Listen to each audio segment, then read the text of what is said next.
Hello, everybody. Welcome back to our third Ecosocialism 101 workshop. My name is Chris Blankenhorn.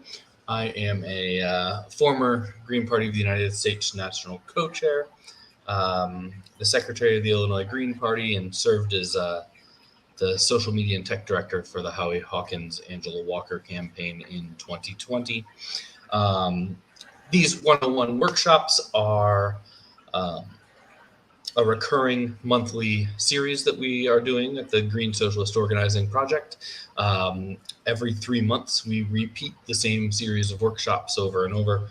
The goal is to, provide a baseline political education on 3 organizing areas that we think are important to our work. We are the Green Socialist Organizing Project, so we cycle through Green Party 101, Socialism 101, Organizing 101, and then we do it all again. Every month we update, every month we adjust a little. These are typically very long workshops, and we're trying to get them shorter. The reality is it's just a huge, talking about socialism, fitting it into an hour is very, very difficult. Same thing with something like organizing. So bear with us if we go a little long. We will be taking questions from the chat.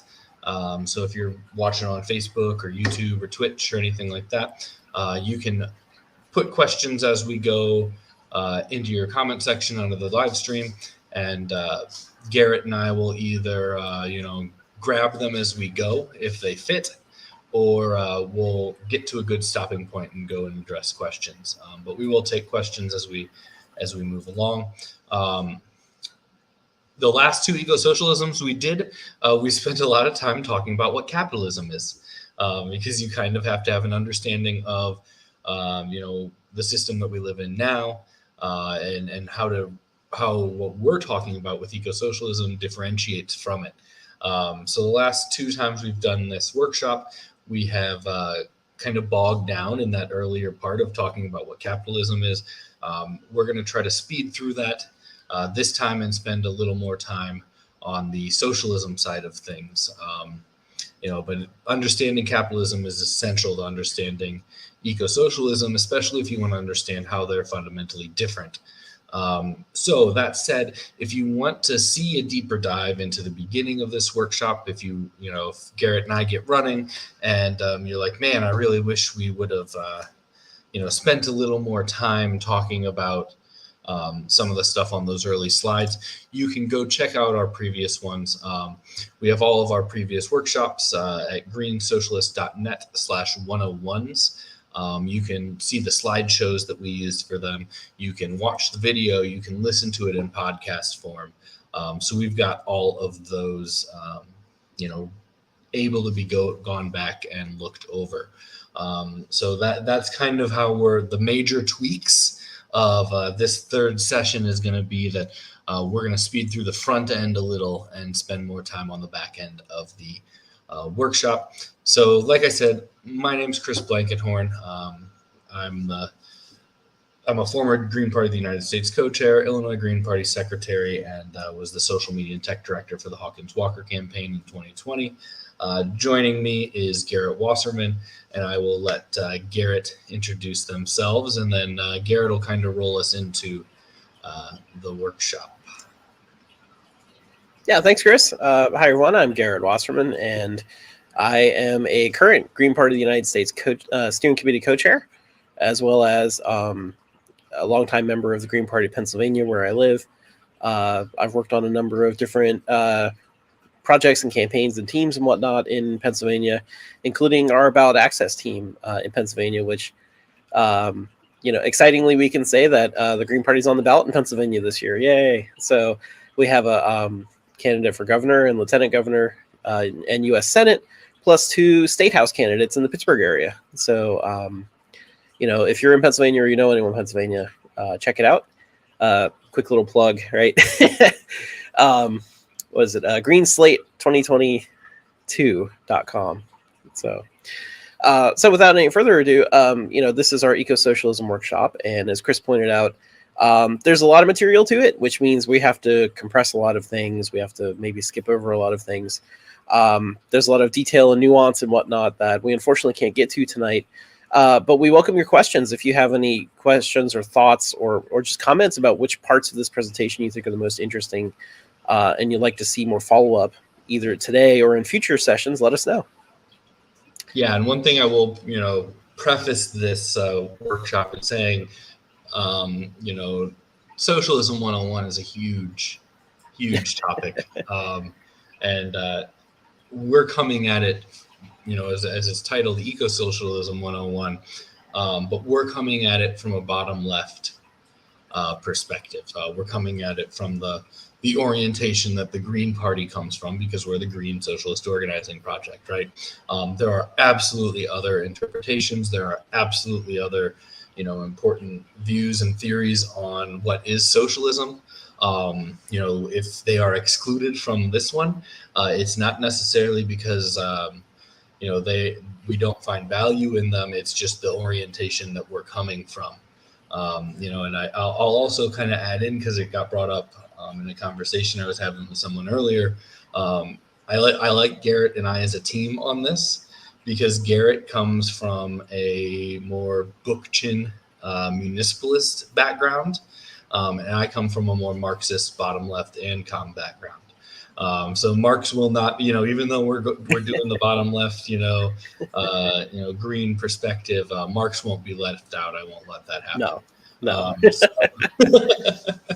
So with that, let's throw up the slideshow and get rolling, Garrett. Yeah.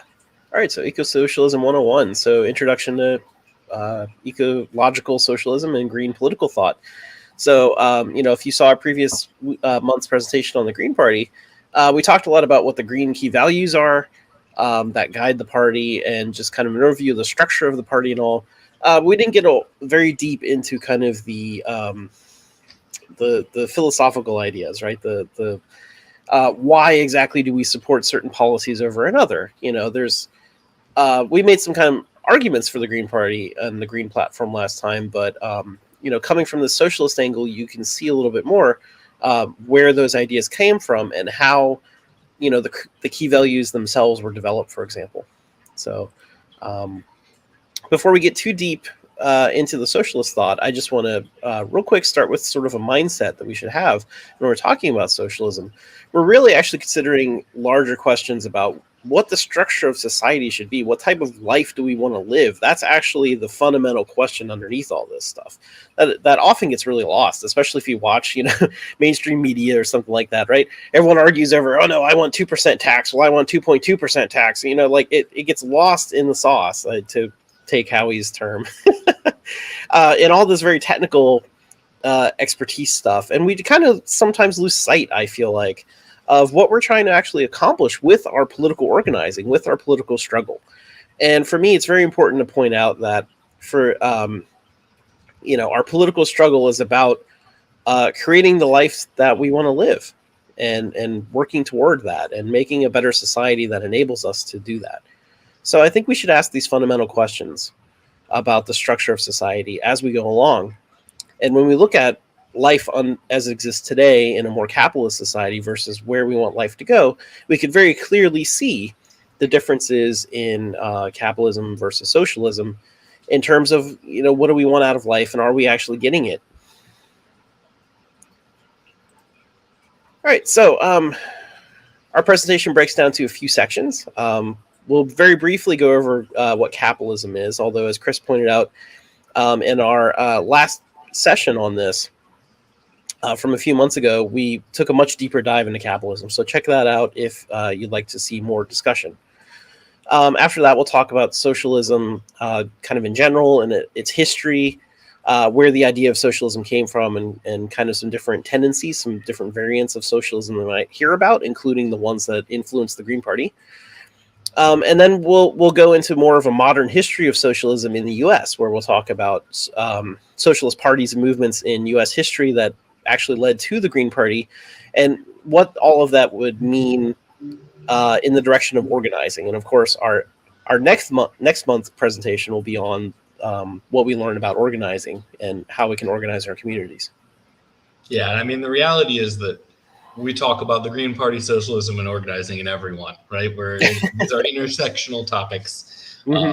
So you can't talk about socialism you can't talk about socialism seriously without talking about organizing, right? If we're going to achieve socialism, we have to be actively organizing on the ground in the real world. So, in all of these workshops that we've done, there will come points where we'll say, whoa, we're diving down a rabbit hole. Come back in a month and talk about that in organizing. Right. And sometimes we don't catch ourselves when we drive down that rabbit hole. But we're going to try, we try to, make notes and make connections. But, a lot of this stuff, we'll direct to and point to the other two sessions in these 101 series where we talk way deeper about something that we might just mention tonight. Yep, absolutely. All right, so let's start with our first little section here, which is capitalism. Capitalism is its own giant topic. Like I said, we can do a deeper dive on that separately. But for the purposes of this presentation, for talking about socialism, I think it's mostly just important to say that capitalism has evolved out of various forms of hierarchical society structures through history, starting with perhaps the oldest one, the gerontocracy, the rule by the elderly. And it's gone through a bunch of different phases, and in particular in the industrial era, since the end of the feudal era and industrialization and all, we've seen the rise of nation states, and that's kind of the system that we've lived in as a society, and particularly a global society, for the last few centuries now. This global system of nation states that more or less are capitalist. There's different forms of it, and the slide even points it out that some lean a little bit more toward a social democracy sort of take, where it has a little bit more safety nets. Think of like the Scandinavian countries. Some of them are much more neoliberal, where they just throw everything into the market, and that's, of course, like the U.S. is very heavily promoting that globally. So there's a little bit of a range, but much of the world at this point is underneath that neoliberal capitalist global empire sort of thing. So that's kind of where we're at today when we think about how we need to organize. And I think an important thing to understand too is, while modern capitalism can manifest in different ways, and the realities of what that looks like can be, pretty markedly different on the ground, depending where you are on the world. Global capitalism, is the dominant system. So even socialist projects in the world are still operating within a larger world that is dominated by the global capitalist system, right? So that skews things, right? That means that a socialist state like like Venezuela has to sell their oil, right, on a capitalist marketplace as a petrostate. That means that a socialist project, going right back to Venezuela, like Venezuela, has to deal with billions of dollars a year being stolen by capitalist states, right? So the whole thing operates within, even socialist projects in the world are operating within a global capitalism that has a pretty strong hold. There's not really many places in the world you can go and you can escape it. So that's true. Dark Prince 355 says neoliberalism isn't capitalism. Neoliberalism is exactly capitalism by design. Oh, yeah. This is the design for capitalism. Neoliberalism is still private ownership of the means of production, which is the main definition of capitalism. That's 101 baseline political education. Cronyism is just a smokescreen people throw up to defend capitalism. Cronyism is capitalism. Corporatism is capitalism. Neoliberalism is capitalism. They're all different words for the same oppressive exploitative system. So, you know. Yeah, exactly. So, and this is actually basically the next slide, so we should just go ahead to that. Capitalism, again, it's a large discussion, but one way that I like to describe capitalism comes from this essay by Peter Staudenmayer, What is Capitalism?, that identifies four main aspects of capitalism, which is the commoditization of really everything in your life, which is basically the things are packaged up and sold to you, right, as experiences or whatever. But your food, your clothing, just everything is sold to you, is commoditized, is turned into something that can be sold on the market for profit.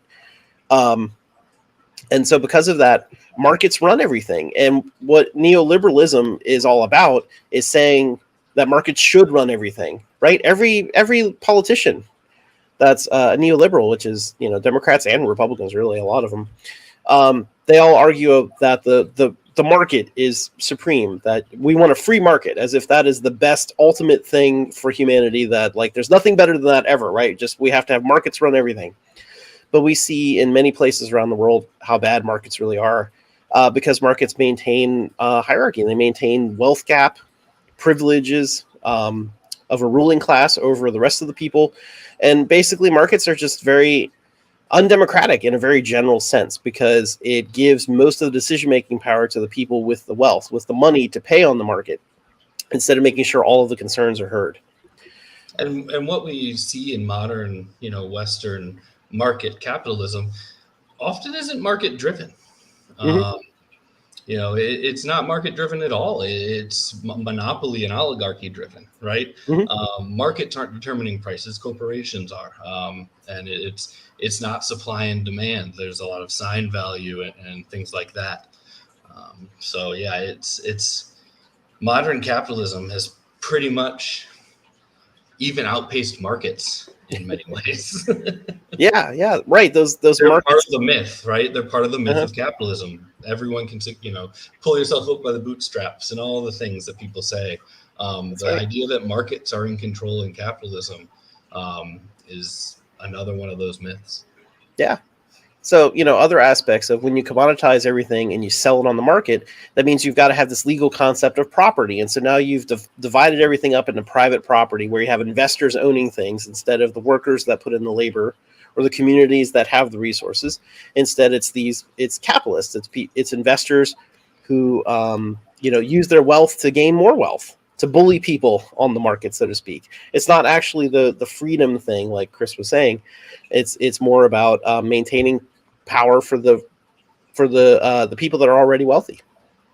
And so finally, the final characteristic on this list, at least, of capitalism is an exploited labor class of some kind.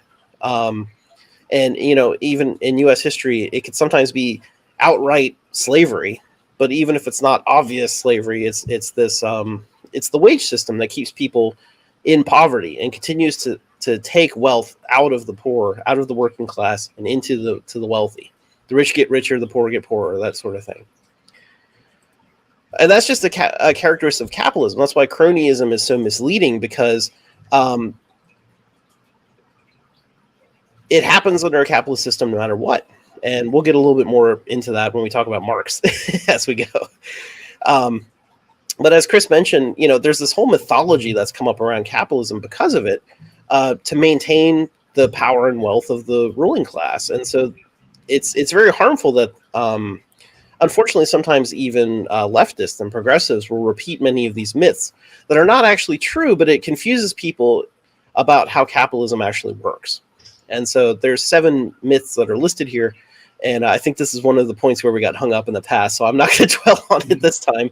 But I'll just point you to Blair Taylor's essay, 7 Myths about Capitalism. It's a really great essay. It's not very long. It's a good read that goes a little bit more into detail about these. But it's the idea that, again, cronyism, for example, is based in this idea of greed and corruption and things like that. And it's not just greed or corruption. It's not just Wall Street wants more profits. It's not big corporations want this or whatever. Those are all blaming individuals, when what we're looking at is a systemic problem. That's really the main failure of all these myths. It's a systemic issue with the way capitalism and markets and all work in general, that can't be fixed by just replacing the CEO or replacing a politician or whatever. The system itself, the rules and the laws that make up that system have to be changed in order to actually address it. So because because capitalism exploits labor, and it's always looking to grow and exploit even more labor. Once you've exploited labor in one country, you move to another country and you exploit that labor and you strip mine all the land and all that stuff, right? It's always about expansion. Bookchin called it the grow or die imperative, that every capitalist business has to continue to grow, always get more and more profits and resources and produce more and all this stuff. And of course, that's not sustainable. It's not sustainable for ecological reasons. You're hurting the planet. You might run out of resources and all. It's not sustainable for humanitarian reasons. You're taking advantage of people and harming people and communities. Capitalism always inevitably ends up in crisis. And if we're not addressing crisis correctly, capitalism can decay into fascism. And unfortunately, we're seeing signs of this in the US right now. So I think it's important to point that out, that folks in history, for example, Clara Zetkin wrote The Struggle Against Fascism about 100 years ago, which talked about fascism as an expression of the decay and disintegration of capitalist economy and a symptom of the bourgeois state, the wealthy people essentially's dissolution. When they begin to lose power because they're failing to meet the needs of the people, right? You end up in this scary time where fascism can grow, because the fascism is essentially extreme capitalism that begins to feed on racism and xenophobia and misogyny and transphobia, homophobia, all these things, because it's looking for someone to blame. It's looking for someone to say, this is the reason that we're poor now. When the real answer is capitalism itself. That's the reason you're poor. We have to change capitalism. But if you don't recognize that capitalism is the problem, you start to look for scapegoats. And that's unfortunately the path that fascism leads down. So we have to also consider, I think, in our analysis of capitalism and why we need socialism, what the scary alternatives to socialism could be if we don't organize for socialism today. And, this is a big one. So like I said, we need this leftist analysis of capitalism, because unfortunately what will happen is extremists, these more extreme right-wing fascist movements, they have a sort of fake analysis of capitalism, in the sense that they recognize that people are struggling. They recognize that the working class is hurting and is looking for answers.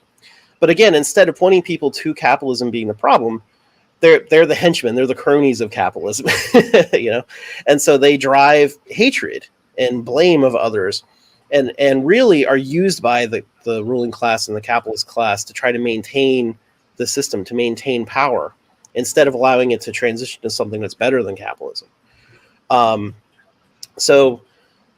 have to be very careful when we're criticizing capitalism, that we're not just criticizing capitalism, but we're also presenting a leftist vision of what should replace it, because otherwise you could have a scarier version replace it, right?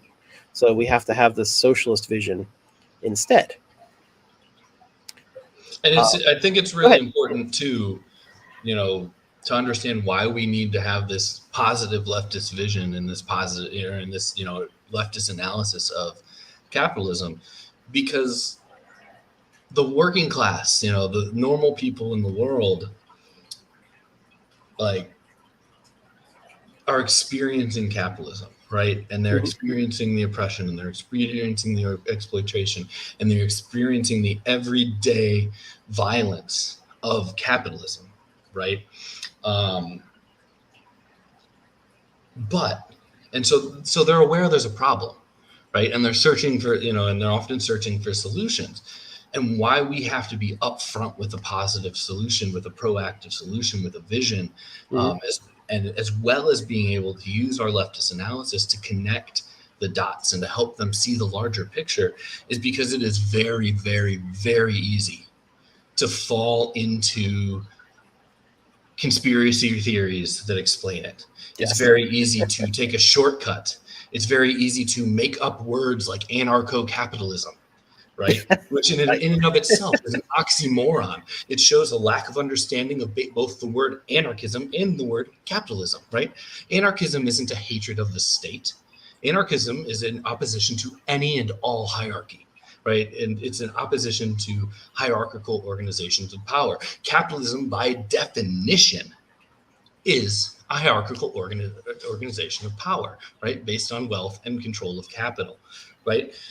Dark Princess, my proof is I literally have a degree in political philosophy. So, that's what it is. What you're doing is throwing around words like anarcho-capitalism that don't mean anything. They're made up by racist white men to kind of shield libertarianism and make it a little more edgy than it already is, right? So it's really important that we have a socialist solution and that we're out there talking to people and putting it on the floor, right? Because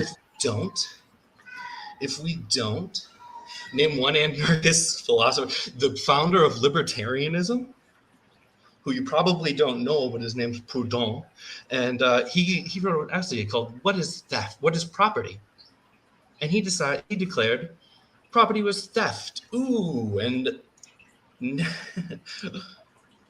bye anti-Semitism. So Dark Princess is gone. Right, but we have to make sure that we're putting this positive view out, right? If we're not, they're going to get pulled in by the racist right? They're going to get pulled in by this othering. They're going to get pulled in with this idea that it was the Illuminati. If we blame this small number of individuals, right? If we blame individuals, then we miss the point and we'll never solve the problem because the problem is systemic, right? The problem isn't people. People are bad. There are some horrible, horrible people in the world, right? There are some horrible capitalists in the world. But if Jeff Bezos was gone, if Elon Musk was gone, someone else would happily step into their place because the problem isn't Jeff Bezos or Elon Musk. The problem is capitalism. So we've got to make sure that we're putting out this positive, leftist view, this critical leftist analysis of capitalism and getting it out to the working class who are suffering. Because, I grew up in a rural area and I can say they're falling into the Trump, racism because it's the only thing being offered to them, right? Their communities are falling apart. They're losing their farms, across the board. They're suffering. And the only people there are reactionary right-wing Republicans telling them that, it's immigrants or it's, urban, a million racist code words, for the urban rural divide. So if we're not there with this positive vision, we give those people up. So it's really critical that we have this. Socialism isn't just about tearing down, right? It's about building something new. It's about building something better. It's about building something beautiful. So I got way off track there. Something that we were supposed to not do. That's okay. I think we're doing better than last time. Yeah, so, I agree with everything Chris said there, that it's very important for us to have our vision and to present that and talk to people about it, because to make sure that, the people that are struggling, that are harmed under the capitalist system, they know what the alternatives are and they know how to reach it. Or, they have goals and they know how to reach it. They know how to organize to get there. Because otherwise, you lose hope, or you fall into these tropes where you fall into conspiracy that often becomes racist and anti-Semitic and transphobic and all of these different things. And that's partly why we're seeing the rise of so much of these hate speech, and also the blame of things like responses to the global pandemic, COVID. That's now integrated into various conspiracy theories that are all dancing around the real issue. They're trying to explain why things are getting worse without talking about the real reason things are getting worse, which is capitalism. So, without dwelling on that too much more, let's go ahead. We've talked about some of the problems with capitalism. So now, what is an alternative? What is socialism? Obviously, this is a huge topic itself. You could get degrees in it and all kinds of things. So this is just one presentation of how you might describe socialism. But for me, I think it's very important to emphasize that socialism is really at its heart about democracy. It's really about this inclusive, grassroots, participatory democracy. We want to make sure that everyone's voice is heard in decision making whenever that occurs in communities as well as workplaces. So decisions about the economy, but also, everything to do with our lives, not just the economy. Because think back to that first slide. We want to, we want to create a society and a life that we want to live, right? And so to get there, we have to make sure that everyone has a say in it, that everyone can participate in building and making it better, making society better, to meet those needs, to meet those goals. And we're not doing that in a society that excludes people, and especially not one like capitalism that excludes people to take advantage of them, to profit off of them, right? To exploit them for their own purposes. We don't want to exploit others. We want to work together with others in solidarity to build a world better for everyone. So you can define socialism in a bunch of different ways. A kind of a classic traditional way is to look at the workplace and to look at the economy, and to say, for example, workers should be able to control their labor and control businesses and economics. But like I said, I think it's more than just businesses and economics. It's also looking at community management of resources and all. So generally, you could say the commons is a term. It's also about how we interact with each other and trying to get away from these hierarchical ways, punitive ways of dealing with each other, where the person with the most money gets to make a decision, or if somebody feels hurt, they get to throw you in jail or in a cage or something, where it might ruin the rest of your life over that disagreement. There's better ways to handle conflict in nonviolent democratic ways that are, again, inclusive, to make sure that we're making we're fixing the real harms instead of just hiding it. So I'll kind of leave it at that, because that's its own giant topic. And just in general, this is all about liberation for everyone. Liberation is a good word here. We want actual freedom and liberation for everyone from hierarchical forms of exploitation and oppression. And that's ultimately what the concept of socialism in general is all about. And where it gets complicated is how do you get there? How do you get there from here? And there's a lot of different ideas and theories on how you organize and what the best way to get there is. And so that's kind of, I think, the rest of this presentation about different ideas on what this sort of society looks like in practice and how do we get there. Some quotes to kind of frame this. There's two quotes, I think. So the first one is from Eugene Debs, which we'll come back to in a little bit later in the presentation. He said, socialism is a theory of society in which the workers are to own the social means of production, and in which the workers will use them not to produce, well, we would say billionaires today, but to fill the land with wealth, so that poverty as we understand it may be abolished. And I really like this because it really gets at that heart, right? We're trying to abolish poverty. We're not just trying to send a $500 check or something like that. We don't want poverty to be a thing at all anymore, ever, for anyone. And that's a really important goal that, again, capitalism can't address that, because if capitalism addressed poverty, they would have to admit that they're exploiting people, and they'd have to stop exploiting people, which isn't going to happen, right? Until you say we're getting rid of capitalism. So capitalism will never say we're going to abolish poverty. Capitalism will say we're going to fix it around the edges. We're going to give some people a bonus. They will declare war on it. Right, they'll declare war on it. And they'll say some people will get subsidies, and some people will get forgiveness, and some people will get help, but not everyone, because they can't completely get rid of the concept of poverty, because it's baked into what capitalism is. Our second quote here comes from the preamble of the IWW Constitution. So the IWW is a radical union. And it says, the working class and the employing class have nothing in common. Nothing at all. The workers and the employers. There can be no peace so long as hunger and want are found among millions of the working people, and the few who make up the employing class have all the good things of life. Between these two classes, a struggle must go on until the workers take possession of the means of production, abolish the wage system, and live in harmony with the earth. By organizing, we are forming the structure of the new society within the shell of the old.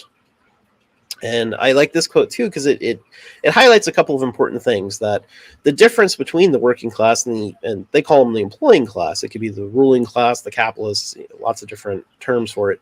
But it's the people that benefit from this capitalist system, the people that benefit from exploiting the workers. And they have all the good things in life. But not everyone does, right? It's only this small class, and they get that on the backs of everyone else. And again, this struggle is all about making sure that everyone has wealth. The land is filled with wealth for everyone, not just the few. We're not exploiting anyone. We're all working together to make sure that everyone has their needs met. And this one goes further to say abolish the wage system in general. So that's something you'll definitely never hear from any mainstream politician. It also says live in harmony with the earth, right? So we're trying to envision what socialism means. If socialism, a socialist society were to be created, what does it mean? And hopefully with these quotes, you're starting to get kind of a concept of it, right? That it means that everyone has their needs met, that we don't have this one small group of people exploiting everyone else. Instead, everyone is working together cooperatively in a real democracy. Everyone has a say in decision making. We're living in harmony with the earth. There's all kinds of good things here. You have any comments on that, Chris? Yeah, I mean, I think it's a really important quote to understand why we're here doing this workshop as green socialists, right? And not as quote unquote progressive Democrats, right? I definitely, everybody should check out the ebook that we put out during the presidential campaign, the Hawkins-Walker campaign, the case for the bottom left party, because in it, Howie makes a really important distinction, I think, and often this inside-outside debate, right? The idea of should the left work within the Democratic Party or should the left be independent of them? It's often portrayed in our modern political discourse as a strategy debate. And Howie in this short, very short, 30 pages, broken into, I don't think any sections more than 1 or 2 pages, real easy, short ebook. But Howie says this isn't strategy. Independence is a fundamental thing to socialism, right? And it's really important that we understand that, because if we're coming into the fight for socialism with a, progressive liberal perspective that we can ask capitalists nicely, or maybe pass some, alterations to the tax code or regulations that will all of a sudden deliver socialism, right? And if we're coming in this with that perspective, we're doomed to fail, right? We're never going to see socialism. Another great Debs quote is, I'd rather vote for what I want and not get it than vote for what I don't want and get it, right? I would say that the overwhelming majority of socialists, self-proclaimed socialists in the United States, voted for a right-wing capitalist in the 2020 election, right? So how are we getting socialism? By engaging and giving all of our energies and giving all of our power to capitalist entities, like the Democratic Party, like the Working Families Party, like debatably DSA, depending on who you're talking to in the chapter, right? So how are we, it's really important that we, think about this quote and the really key point of independence and the fact that we have nothing in common with the capitalist class, right? We cannot beg our way to anything more than table scraps. That's all we'll ever be given. And those table scraps even will only ever be given when we're in crisis and they need to save capitalism, right? Those table scraps will only ever come like when FDR passed the New Deal, a very stripped down New Deal from what socialists had proposed. But that action by FDR, which is often proclaimed as socialism, by by conservatives and liberals in the United States was actually, a defining moment in saving capitalism, and retaining capitalism as the major, driving economic and political ideology in the United States. So we really, it's really important when we talk socialism to understand we're talking about independent of the capitalist parties. We cannot use them as, use the very vehicles that oppress us, the very parties, institution, and people that oppress us, to achieve liberation. That's never happened. That's not how it works. So I think that's a really important part of this quote is, there's all the great stuff about, and the forward thinking stuff from probably one of the oldest unions talking about harmony with the earth. When the IWW was forming, the Soviet Union was the large, identifier of the left, and they were definitely not in harmony with the earth. They were just as much a destructive, production-based, resource exploitation-based, economy at the time that the IWW was coming up. So there's all that really nice stuff. But for me, what I think the really important thing is drawing the line in the sand, right? There's the working class and there's the owners, and the owners are never going to give us the keys to their own undoing, right? They're never gonna end the sweet ride that they have voluntarily. So we've got to keep that in mind, and we've got, especially in the United States, with the level of repression we face, right? As socialists, it can be very easy to drift into, Sunrise Movement, to drift into DSA, to drift into these, front groups that largely play an inside game with the Democratic Party. And, to quote Howie again, like Garrett did earlier, and then once you're in there, you're lost in the sauce. You're just another Democrat when it comes to what they think of you. And they don't know that you're actually a socialist trying to, overthrow capitalism, not just reform it. So. Yep. Yeah, definitely. Totally agree, Chris. So let's go on with our kind of overview of some of the historical factions, I suppose, tendencies. There you go, tendencies of socialism. We had mentioned that, very broadly speaking, what socialism is trying to accomplish, but there's a lot of disagreement on exactly what that looks like in practice, and how do we get there? What sort of organizing does it take to get there? And Chris brought up just now a bunch of important questions to ask about, like, for example, does your political party need to be independent? And that's an important question to ask when we're looking at implementing our socialist vision of the future and how to organize for it. So we'll come back to that in a minute as we're discussing some of these tendencies. But first, let's talk about kind of the origins of socialist thought, at least in the West. And there's a lot of thinkers outside of Europe, so I want to acknowledge that first of all. But these are probably some names that you'll run into fairly commonly. So where did all the socialist thought come from? Well, it really grew actually kind of together with the growth of capitalism. That as the feudal era ended, and Europe transitioned to this more, mercantile, business-oriented, royalty sort of thing that eventually became capitalism. There were questions about that the whole way, about what that meant for the rapid industrialization of the economy, and to go from a more agrarian, rural types civilizations to more city-focused, right? That were more industrial-focused. And we had a number of scientific discoveries that happened around the time. So there was a lot of things that were changing. And so you had to go ahead. The Enlightenment did represent, a democratization of power in a way, right? But it wasn't a mass democratization, right? It wasn't widespread. What we saw was democratization among the wealthy families. Yeah, we saw the oligarchy, right? Yeah, right. We saw the formation of not it was already there, right? There was the king and the royals, in the feudal system, but there was also barons and landed, people and knights. There was already a hierarchy in place.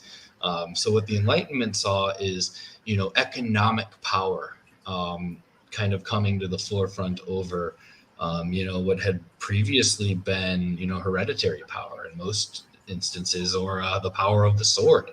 Now artisan, workers in a small sense were able to start, um, realizing their own power when they moved to cities and started getting involved in this industrialization. But the people who really gained were those that were already in positions of power, that were able to finance, that were able to purchase, that were able to trade and sell, and that were able to go and find and exploit new markets. So from a traditional orthodox Marxist sense, this progression had to happen the way it was. Right, socialism couldn't have come. Socialism can't rise until feudalism evolves into capitalism. It's a process that we're moving through, and if we're being optimistic, it's a process that like I said, in the European Enlightenment, it did represent a level of democratization of power, right? It did. There more people had a little more power, right? And then the myth of capitalism, the American dream, will tell you that capitalism expanded it greatly beyond that. But we know from experience, 60% of people, I think, live paycheck to paycheck, and about the same number of people in the U.S. at least have less than $1,000 in the bank account, right? So it really hasn't. We know it hasn't expanded like that. But optimistically, as we build for socialism, that's our goal, is to expand, that democratization of power out and out and out and out until it includes everyone. So it's important to go back pre-capitalism, right, and understand how these things evolved, because none of this stuff happens in a vacuum. Right, and what capitalism, what mercantilism, looked like, depended on what feudalism looked like, and what capitalism, early capitalism looked like, depended on what mercantilism looked like, right? Because people already had a step up. It's one of the arguments I always make to libertarians. Okay, let's try your idea. You support the absolute universal, reapportionment of wealth, then, right? If we're going to try libertarianism and see if it succeeds or not, we all need to be on the same level. And their answer is always no, no, no, no, no, no, no. Right? They want to maintain that privilege into the new system so that they can then better exploit the new system.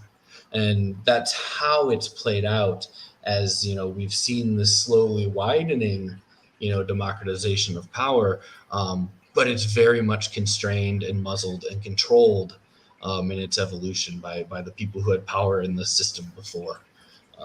It's why we have hereditary wealth. Yeah, for sure. There's a lot that goes into the history of all this, and if I remember correctly, the like the royal families and the wealthy families, they had folks to like secretaries, I suppose, right? People that would take care of various things for them, right? Because they were wealthy, they could pay. They had people to take care of things for them. And as we transition into this economic power, and then eventually the nation state government that we have today, those servants became, the prime minister and the departments and things like that. So you kind of see this evolution over time of, like Chris is saying, the power is being diffused from one person into larger groups, but we're still kind of stuck in this oligarchy phase of the wealthy under capitalism still own most of the decision-making power. And when we're trying to convert it to a more of a true democracy where everyone actually participates in that decision-making. So some of the influences along, a lot of history was happening around the time. And so there was a lot of influence that eventually informed socialism that came from various philosophers, people who were thinking about social relations, again, moving from rural to urban and agrarian to industrial. And as all these things were happening, people were thinking about the change in the social relations, the relationships between people and communities that was new at the time, right? This urbanization effect was a very new thing in history. We didn't have large cities like this in the same way. So it meant a lot of change, and a lot of people were thinking about it. We had philosophers think about epistemology, which is the study of knowledge. How do we know what we know? How do we know what truth is, essentially? Right. We had philosophers discuss ethics, like how do we know what's the right thing to do in any particular circumstance, which became a big question as you urbanized and all, right? As society changed, you began to ask questions like, is this change the ethical thing to do? Is it the right thing to do? And you also had the growth of logic and the scientific method, where people were starting to try to create more formal systems for thinking about problems and trying to find solutions that made sense, that actually were very rational solutions. And so, all of these concepts came together and informed, a big explosion in scientific and industrial growth, but also in growth of understanding societies and people. And that's what eventually led, of course, to folks in the socialist movement. And the early ones started off. They're known today as the utopian socialists, and they kind of brought this philosophical concepts forward to think about, what does an ethical society look like? Well, it looks like a socialist society, and it looks like this. And we had some folks like, I forget his first name, but Owen, right? Owen was one of the more enlightened workers, so to speak, that he owned a factory that he inherited from his family. And he thought, like, well, it's not really right for me to be exploiting people. Let me try to put the workers in charge of the factory. And, maybe that would make it more fair to everybody. And so you saw people kind of trying to experiment with these socialist ideas, but they usually were these kind of top-down models. Like I said, Owen trying to just say, like, we're just going to have socialism in my factory because I said so, because I'm the owner. And so, that's a very different concept than what we have today. But, these ideas were beginning to be discussed and evolve, both, among different groups of people. Owen was a key originator of the idea of a co-op. Yes. Not necessarily socialism, but workplace democracy within the broader capitalist system. Right. Exactly. So you had various experiments with like co-ops and how to be more fair to workers. And that eventually grew into the more socialist movement as we would know it today, which is a movement of the workers themselves to gain, democratic say in structure. So probably one of the biggest folks influenced by it was Karl Marx, who kind of synthesized. He took all these various concepts together and used that to create a very comprehensive analysis of capitalism itself, of the capitalist economic and social system. And it's very extensive. You could read Capital, which has like 3 volumes, and it's really, really long. It's really terrible. Because Marx is German, and Germans tend to have these very complex sentence structures that are really hard to follow because they're like run-on sentences. It just goes on. So if you're gonna try Capital, right, and I would not say don't start on. It's probably not a starting place. Yeah, no, but find something that can help you, right? Like this is David Smith's Capital Illustrated, and it's like a companion book. As you read Capital, it has little comics and animation, illustrations, and breaks things down. And it's from Haymarket Books out of Chicago. But Capital is like the big work, right? And we mean both in ideas and size. So definitely don't start with Capital, right? It's a huge work. It's a massive. Yeah, thing. There's easier things to start with, and then there's also Capital reading groups and all that. When you're ready for that, it's probably good to discuss with comrades and all. But but the point is, Marx wrote Capital, which was very influential on history. It was a very big deal, but also wrote all kinds of other things. Probably the Manifesto of the Communist Party, which is often just called the Communist Manifesto, is one of the most common works, and that one actually is very short and very readable. So if you're not familiar, that's a great place to start and read. Which kind of breaks down what capitalism is, and that capitalism can never be our friend, and we have to destroy it, and all that kind of stuff that you're probably used to hearing. A key thing that Marx did compared to the earlier socialists or socialist leaning people was that he viewed the state as kind of an integral part of capitalism and a big problem with capitalism in itself. The state being, roughly speaking, the government. Because from this analysis, you can see the state, the government, is intertwined with the capitalist class, with the oligarchs, and that the state, through force, essentially props up capitalism and keeps capitalism running.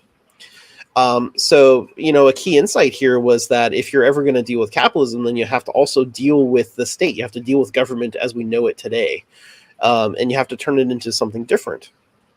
And that was a big break from people before that, because, I had mentioned Owen, for example, who was like, we'll make worker co-ops and all. That was still this kind of top-down social organization, which kind of saw, a state or a government or an employer or something as still necessary as part of the process. You just need like a good one, right? A good one that's going to be nice to the workers. and this is a fundamental switch where you say, no, that's the problem, that we can't really have individuals do this. This is a systemic problem that is never really going to work out for the long run for everyone until we deal with that systemic issue. So that's a big break in terms of theory with some of the early socialists, and why Marx is held up as such a big deal, because it was really kind of a turning point in a lot of theory. But capital was huge. There was a lot of concepts that go into it. So here's a slide with some very oversimplified kind of key points from Capital. And again, it's giant, and you got to read that separately. But but some ideas are that the state enforces relative scarcity for the benefit of the ruling class. So it basically enforces poverty. We were talking about it earlier. It makes sure that things are scarce, that people can't always get what they need, so that the ruling class always has this leg up. It always has this advantage over workers. Marx identified how the modern state, how the modern government, the modern republics that exist today arose from monarchy. It's understanding that history thing again, and became perfected in his term by capitalism. So that capitalism and the state, capitalism and the government, so to speak, manage the affairs of the wealthy. And he talked about, the state and capitalism are always compelled to grow. Bookchin's grow or die imperative, more or less, that the ruling class has to always make more profits and own more things and all this stuff. Produce more things to sell more things. You get this circular cycle that's terrible.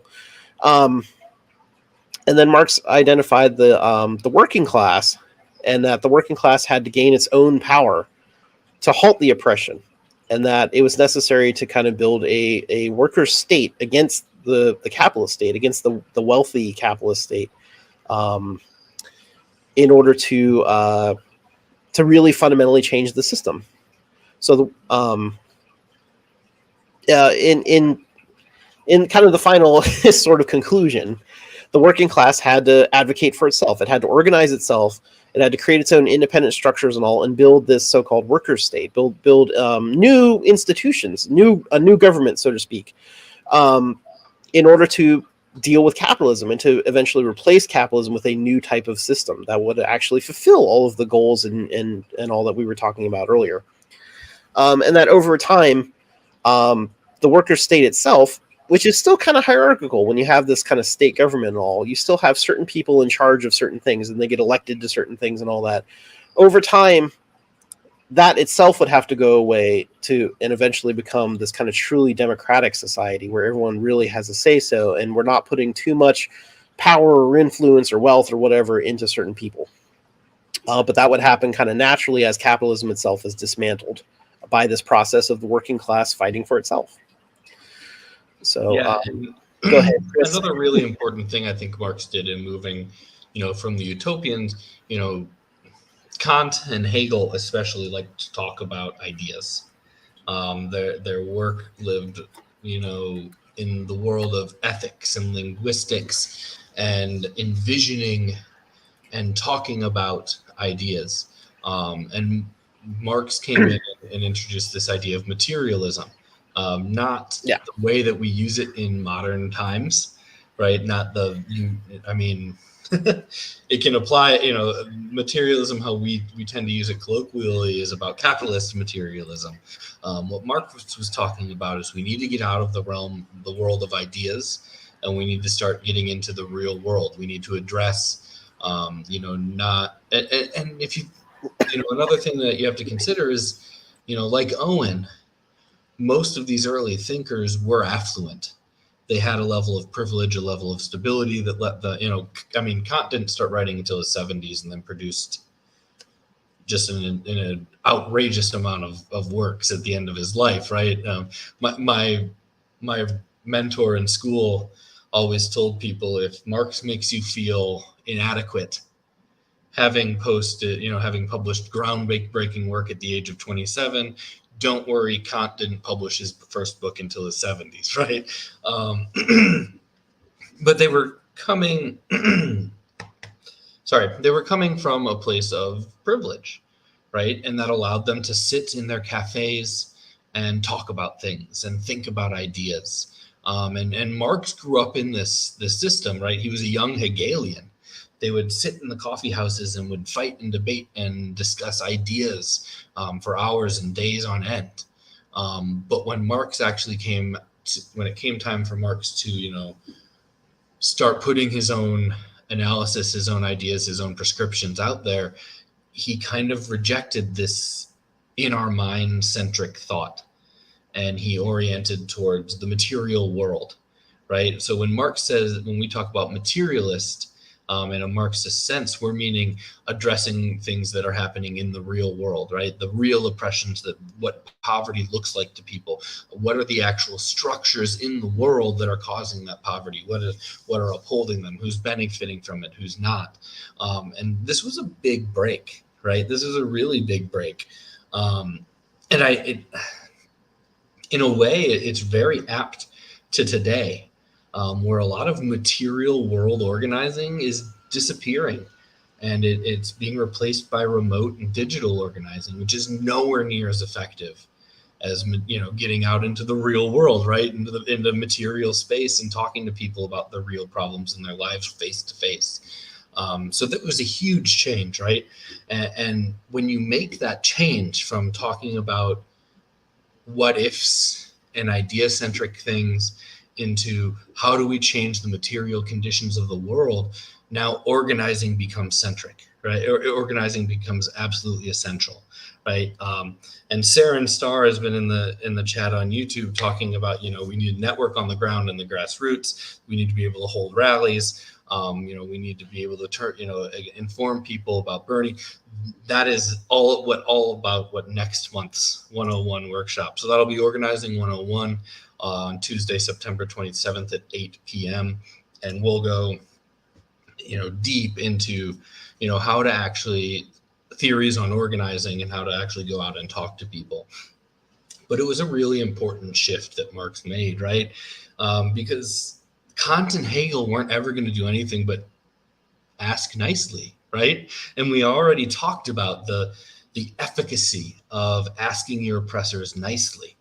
It's not going to really, bring you great results. And so when Marx came in and focused on the material world, that refocused solutions to action, right? To strike, to revolution, to various forms of strife and agitation and education and all of the things that we need to do, to bring about socialism.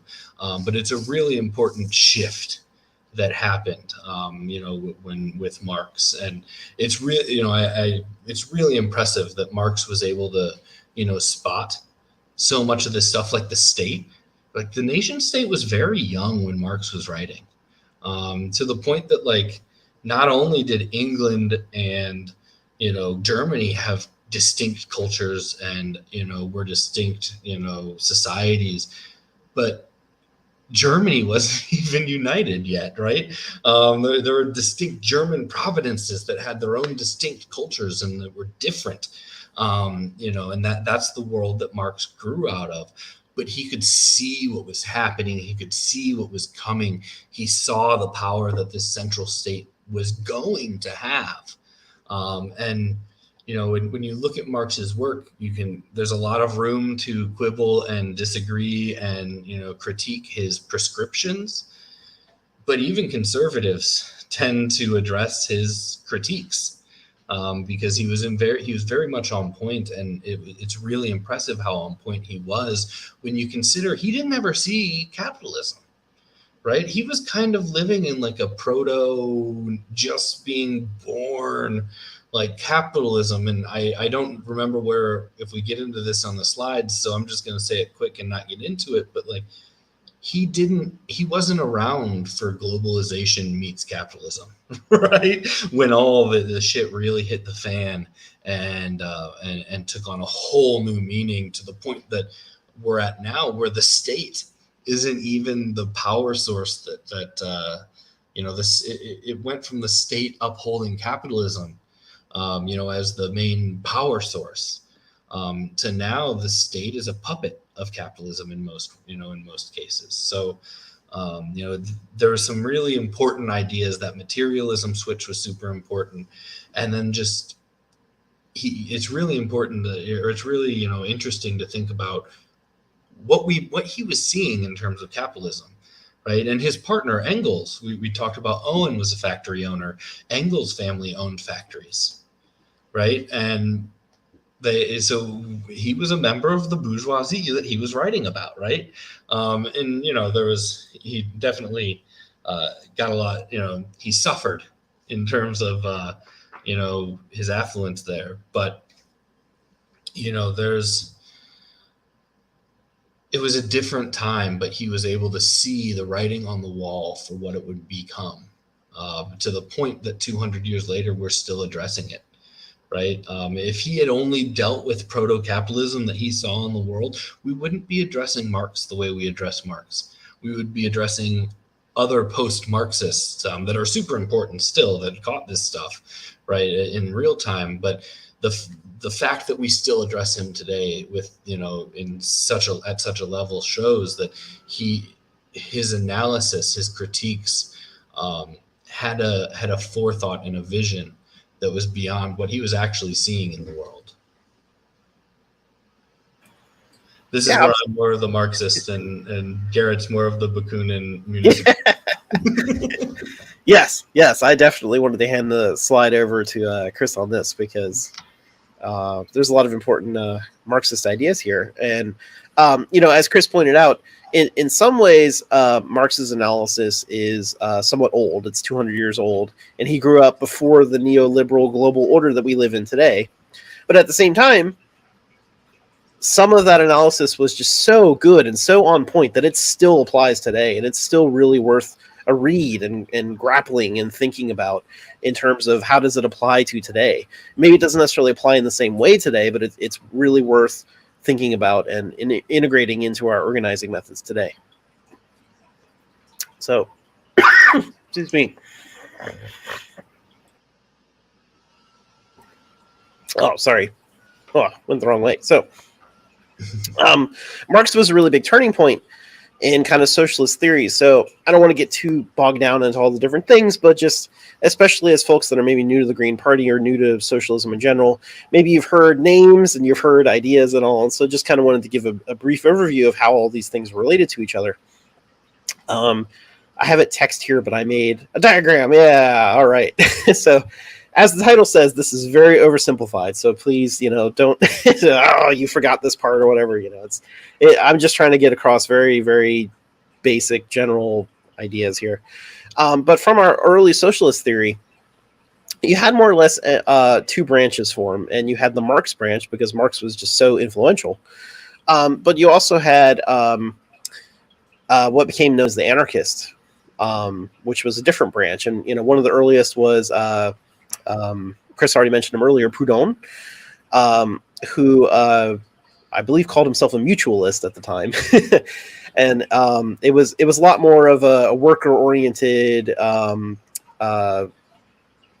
like economic sort of system that he had. But he wrote extensively about this kind of worker-owned economic system, and he correctly identified property as being theft. That when capitalists say, "I own this thing," it's you're taking it, you're stealing it from the community. And so that was an important point that identified what libertarianism originally meant, and it's not what it's used in nowadays in the US.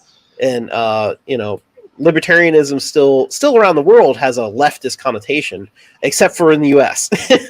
because there was a very hard, a very strong effort by the billionaires, by the wealthy class in the U.S. Literally the Koch brothers. Yeah, brothers. Right. There was a strong effort to co-opt that language into supporting capitalism, more or less. So libertarianism originally meant a leftist idea, such as what Proudhon talked about. But he wasn't the only one. There's also Bakunin was a big deal. Bakunin and Marx were kind of the two big names at the first Socialist International, and they basically had a falling out where they screamed at each other, and Bakunin and his followers left, and they were like, "We're going to go make our own socialist convention," and it just it's all part of history now. We've been doing this shit since day one, y'all. So there's been disagreements on socialism since day one, yeah. So I think it's important to recognize that. All of these different groups had important insight, and they had important analysis, and it's important to learn a little bit about everybody, and I think try to look at how to synthesize them and how to pull them into something that makes more sense for the modern era. So the big difference between Marxism and anarchism, if you're not sure, the word anarchist itself, it has the prefix "an," which means no, and archism. It's the same as monarchy, right? Monarchy is like monoarchy. It's one ruler. Oligarchy is many rulers. Anarchy is no ruler. So anarchism is the idea that nobody should be in charge, basically, right? There's no rulers. There's no one making decisions on their own, right? It's all about the community together making decisions, where no one is above anyone else. And where that conflicted with Marx was that, notice we had talked about a worker state, right? And the anarchists rejected that idea. They said, no, we can't have any kind of state, whether it's a worker state or whatever, because that is putting a ruler in charge. We want to get rid of all the rulers. And because of some history, I think that was a valid point, and whether or not they knew how to overcome it is another story. But that was essentially the division. And there was also early discussion on the role of electoralism, and of course, some Marxists thought that it was important to engage in electoralism to varying degrees, where the anarchists were, generally speaking, very much opposed to that. They thought that pretty much all organizing should be outside of the state, outside of electoralism, doing your own thing. Of course, that's very oversimplified, but... And to keep it very oversimplified, right? A very oversimplified following this process, should they lead to the same place, right? Because while Marx called for a workers' state, he openly called it a transitional state, a withering state, and he believed that over time, that workers' state would create a society in which it could dissolve. In which it could turn into anarchism. And so, while this is, kind of the dividing split among anti-capitalists,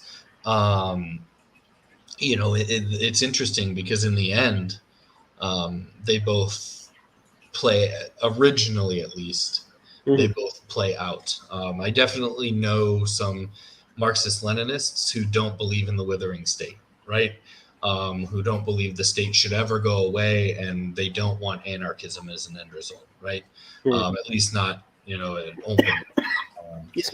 But when you look at these ideas originally, and I think it's important that we think of all these things as processes, right? On the previous slide, we've got my favorite kind of stepping, of Marxism, right? And that's the post-Marxist. So, Marx laid out this groundbreaking idea, but didn't start with Marx, as we discussed, right? without Kant, without Hegel, without Feuerbach, there wouldn't have been, there most likely would not have been a Marx. He needed that foundation upon which to build, and he fleshed out a very large foundation that didn't just get left, right? One of the reasons I talked about how we still address Marx today, 200 years later, because of the power and value of his analysis, but we also still address Marx today because the work was unfinished. Literally, he died while writing Capital, right? The Capital, his largest work, is literally unfinished. Mm-hmm. It's finished in the sense that people close to him took it and finished it, took his notes and his bullet points, because Marx tended to work in bullet points. It was and often it was Marx's wife Jenny, who did this, but it was Engels who often did the word crafting, right?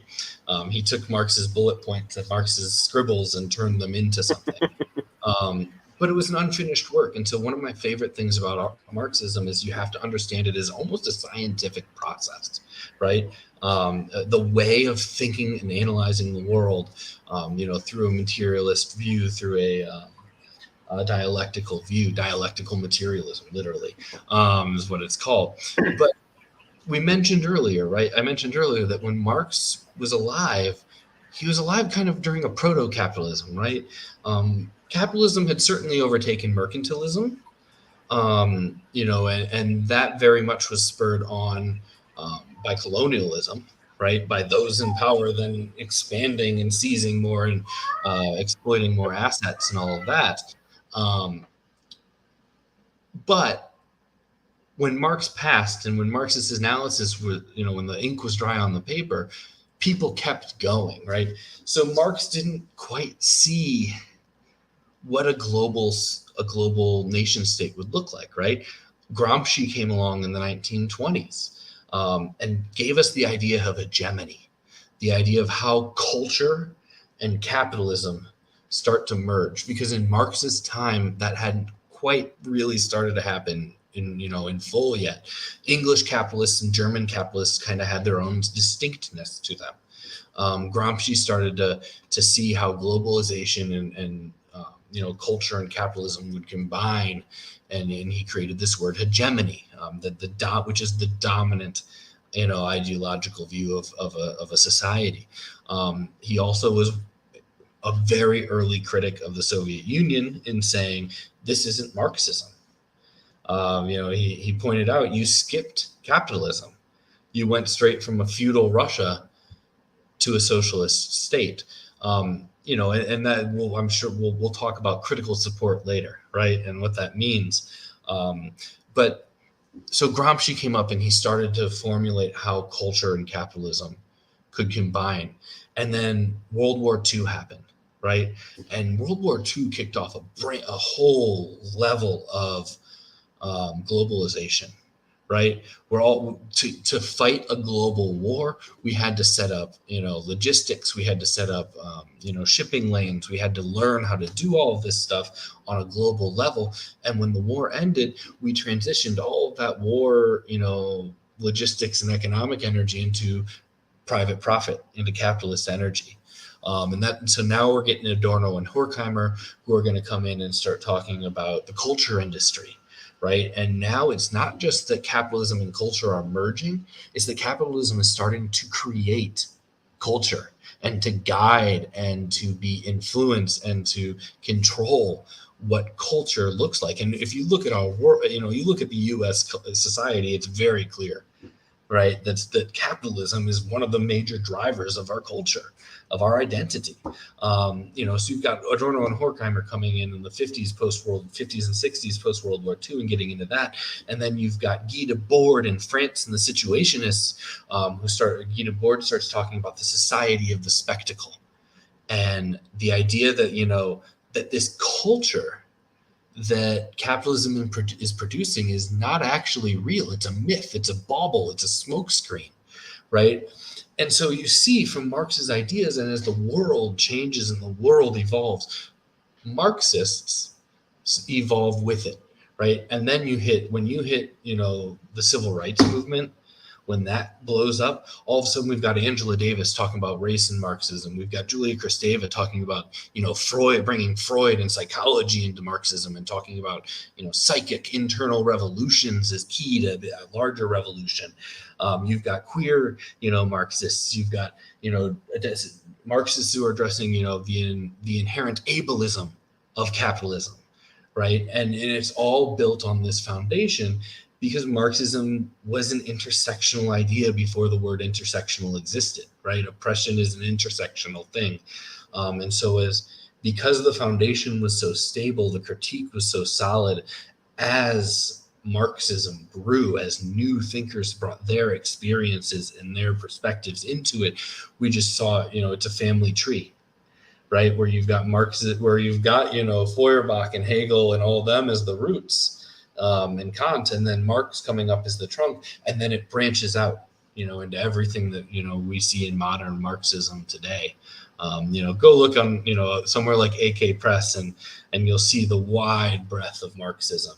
I could spend probably 10 minutes pulling things from shelves, and showing books, and I've done it on past ones, but, it's really important that we see these things not as static things, right? Even Marxism-Leninism evolves greatly over time. And so these are not static things that started and ended with one thinker, which is often how they're, portrayed.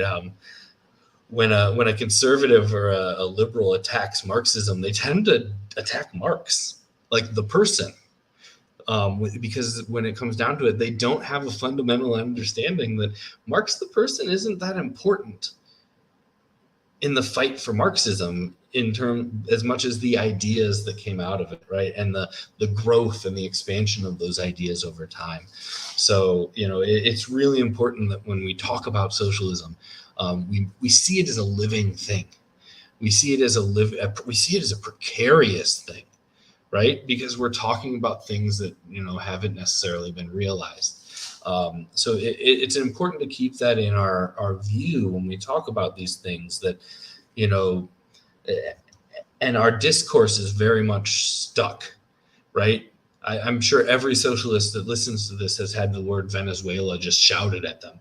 Like, not even context, just like, Venezuela! And there's no room for any kind of, they certainly aren't going to engage the fact that we steal half their GDP every year in sanctions, right? Or anything like that. It's just a gut check, but the Soviet, 100 million people, right? No, that's a completely made up number, but it gets thrown around a lot. So it's important that we understand the diversity, that we understand the fluidity of leftism and socialism broadly, especially when we consider the fact that those that oppose us don't understand those things, right? They attack monoliths, right? When a liberal attacks socialism, they attack they attack what they consider to be a stationary target, but it's not. It's a very evolving and moving target, and one that, frankly, has had to deal with, direct opposition from capitalism the entire time, so. Yeah. Yeah, thank you. There's a lot that goes into Marxism, and so, and the same goes, like anarchists, like Rudolf Rocker and, syndicalism and book and municipalism. I was going to sort of mention here about this tree here that, there's a lot of influence from a lot of different things. And what's interesting that I want to kind of point out, that I think builds a little bit on what Chris is saying here, is that, look at this family tree of all these ideas that came out of socialism. And for example, when it comes to the anarchist line, we talked a little bit about anarchism. There were a few different, a lot, but again, oversimplified. Some of the major types of orientations of anarchism were the syndicalists, which worked on radical unions. And so this was workers, Rudolf Rocker, that Chris was just mentioning, wrote a great short book on anarchist syndicalism. There you go, Theory and Practice. And it's a good read if you've never read it before. And it's about very radical workers forming unions that are not unions just asking capitalists for, please, can I get a raise, but unions that have the goal of ending capitalism, of ultimately putting the business and the economy in the hands of the workers and the communities. We also had the anarcho-communists, which instead of a more worker-oriented approach, they took a more community-oriented approach, community organizing. And then underneath Marxism, you had these various splits with the Social Democrats, the Marxist-Leninists, and the Libertarian Marxists, which were basically different ideas on like how much you should get involved in the state, more or less. That the Social Democrats were kind of the ones that were pro-electoralism, although I have to be careful to say that originally Marx insisted, like Chris said before, that if you engaged in electoralism, it had to be an independent workers' party. It had to be a party of, by, for the workers, because you could never ally with, you could never work with the capitalist class. You had nothing in common. You have to have that independent party. So that concept has kind of drifted a little bit, because I think the way most Americans think of social democracy today is in the more Bernie Sanders style of you work with the Democrats and you work with the capitalists and you kind of get what you can. And that's not at all what it originally meant, you know. But it was a more electoral focused idea that you could get involved in electoralism and kind of change the government, change the state as you go to make it more socialist friendly, more oriented toward allowing broader change. You know, whereas the Marxist-Leninists were like, nah, you just kind of have to have the worker state, and the various ideas of whether or not, you know, that worker state is should stay in place or not, and for how long and what that means. And then, of course, the Libertarian Marxists, who were actually informed by Marx, but actually in their ideas and views agreed a lot with the anarchists. And so there's a lot of overlap between them and the anarchists. Where they tended to promote staying out of electoralism and instead organizing in your communities, doing like mutual aid and co-ops and that kind of thing. And so you can kind of see on the diagram here where that branch of Marxism, along with anarchism, they kind of merged in, and really kind of all these concepts sort of merged together, but like especially those two branches because they were already kind of close to begin with. Over time, like Chris was saying, as we get into more recent history in the 1950s, 60s, 70s, and you see the civil rights movement and feminist movement and queer rights, but also the environmental movement and the anti-war movement and things like that, all of these concepts start to combine and they start to bring in modern takes on anarchism, but also modern takes on Marxism that learn from history, because the ultimate truth is that we have this list of ideas here where we're more worker-oriented, we're more community-oriented, we do electoralism, or we don't do electoralism. And the fact of the matter is that none of them worked, or at least none of them have been successful yet, right? Because if they were, then we wouldn't be having this conversation about what to do about capitalism, right? Capitalism would already be dealt with. So we're kind of coming on this understanding that all of these ideas, all of these tendencies had good analysis and they had good points, and we can definitely learn from them, but they're not the end all be all by themselves. There has to be some theory that keeps going beyond this that's going to actually get us to where we need to be and get us to winning a socialist world. And so, you know, we see the synthesis of some of these ideas starting to come out, along with ideas of, you know, race and gender and the environment and things like that, all coming together. And so one example of that, it's, you know, not the only one, but one example of that is what became known as communalism. And that kind of came from that Murray Bookchin sort of strain through the 50s, 60s, and 70s. He also referred to it as social ecology. So Chris is showing a book there, The Philosophy of Social Ecology, which really lays out a lot of the groundwork ideas in this. And not capital. it's not capital in length, and it's 200 pages. It's a good read. It's also in one of those that I don't know if it would necessarily be the one that you start with. There might be a shorter one to start with, but what Bookchin was going for, starting around the 50s or so, Bookchin grew up in Marxist education. His parents were Marxist-Leninists, living in the U.S., and they taught him everything they knew. And he joined various Marxist parties in his youth and became kind of disillusioned with them because of various issues with what the Soviet Union was doing and stuff like that. Tried to branch out into learning more about anarchism, became disillusioned with some of them because they weren't really great at organizing the way he wanted, and eventually kind of said, let's try to take the best of both worlds here. Let's try to take the good lessons from all of these and put it together on a solid ecological basis. Because up to this point, a lot of the various groups were not even considering the ecology and the environment and where human society should fit in with the ecology. And so, he proposed this kind of synthesis of these ideas, putting them together to build something new. And so that'll get a slide a little bit later. I don't want to get too far into that. But my point here is that, there's a lot of history that is good to know a little bit about, but we're also trying to figure out our path forward, and we'll learn from history and see what applies to now and what's useful for organizing today and under today's conditions that are different from a lot of the conditions where these things were born. I think too, in the context, of this broader 101 series, like we said, there's connections between the Green Party organizing, the socialism and the organizing, right? All these different workshops we do. And when I look at this, oversimplified diagram of socialism, but when I look at it, I can think of individuals within the Green Party who I work with, regularly, that identify with every single one of these, right? Garrett and I obviously work together, and Gary is more of a communalist. I'm probably more of a libertarian Marxist. One of my major mentors in the party is a Marxist Leninist. I also come from an ANCOM background. So it's important, when you're thinking about the Green Party as a socialist party, and eco-socialism is in general, it's important that we think of them as a multi-tendency thing, right? That eco-socialism doesn't only exist within communalism, or only exist within ANCOMs, or only exist within libertarian Marxists, but its ideas are sourced from all of these different things. And that multi-tendency it's powerful, right? It creates conflict and disagreement, right? Yeah. But conflict is necessary for growth.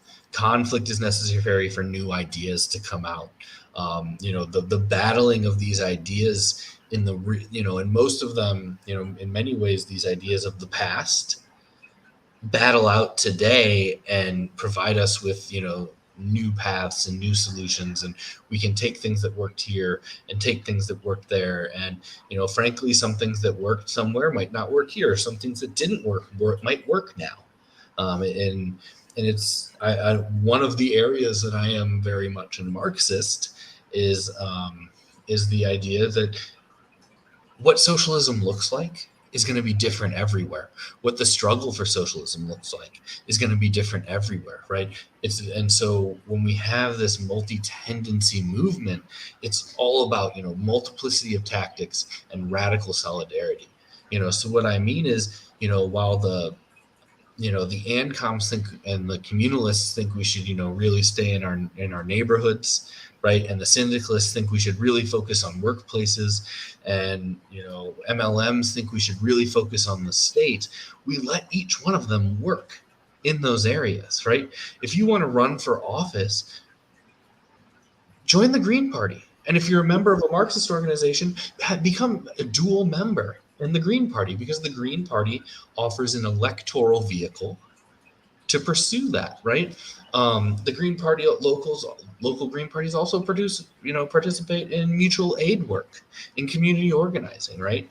And so when we're doing these things, when you as X type of socialist in X organization meet Y type of socialist in Y organization in your community, it's not time for a turf war, right? It's time for solidarity. It's time for they help you do your work and you help them do their work. You buttress each other and you practice, like I said, I called it radical solidarity.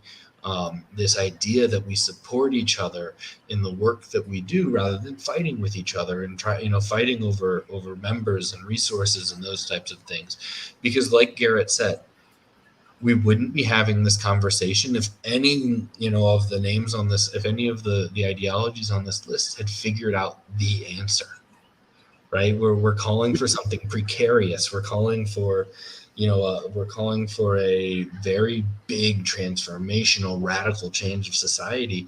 And there's a lot of question marks, and we shouldn't run from those question marks. We should embrace them, as the things we have to figure out. And right now, in this situation where none of us has figured it out, we have to support each other, and we have to build, multi-tendency, collaborative movements, as opposed to the sectarian movements that have plagued the left in the past. Yep, absolutely. So I think that's a great point to make, that, in the Green Party, that and at least until we see evidence in the world that there's a better direction to move in, we want to practice this radical solidarity with everybody, as long as they generally share our green values, right? We want to support each other, and try multiple tactics, and let's see what works, and let's see how far we can get. A general view here, just to kind of point out, there's an essay by Hal Draper called "The Two Souls of Socialism" down there that I thought was actually a pretty good essay. Apart from the fact that he's a Marxist and extremely critical of the anarchists, and he lets you know all throughout the essay. So, if you kind of put that to the side and just kind of look at his broader point, it's a really good point. It talks about, when you're organizing, and you're thinking about how to move forward, are you trying to create change top down, or are you trying to create change bottom up? And that's a very important distinction. And our green values are bottom up grassroots democracy, right? Bottom up change. So I think that's an important thing when you're considering all of these different aspects of socialism, or these tendencies of socialism. Think about how to apply them in ways that build this bottom up grassroots movement that is historically what actually creates the change. The original essay is by Hal Draper, but there's also a reply essay sort of from Wayne Price, written from the perspective of an anarchist. So if you kind of read them both, you kind of get both perspectives, and it's an interesting read. But I liked it in terms of thinking about how socialism should organize, which is a preview for next month. So, we talked a little bit about these tendencies, won't go too far into this slide, but you can see where the different tendencies are all about these discussion points of how do we organize? What does it mean for our class analysis? Like, what sort of people are we trying to mobilize to form this grassroots organization from? Should it be more centralized, or should it be more decentralized? Should it be more focused on workplaces and workers and economy, or should it have a more general sense of communities that might include various identities such as race and gender and various things like that, as well as what's the role of the state in this process of transitioning to socialism? Do we do a worker state? What does that look like? For how long? What does that mean? And what's the proper place of things such as electoralism and mutual aid within this process? All of these different tendencies are basically trying to discuss these important questions that don't really have, fundamental answers yet, right? There's no one true answer to any of these things. And so that's super key to understand in socialist organizing, right? There's no one true answer, right? We don't know, and depending on your local conditions, depending on the state of the world at the time, where you come down on these these debates can change. A personal example, like I identified myself as a few different things, and they were all pretty staunchly bottom left, identifications with an anarcho-communist, with libertarian Marxist, that kind of thing. But despite my my ideological,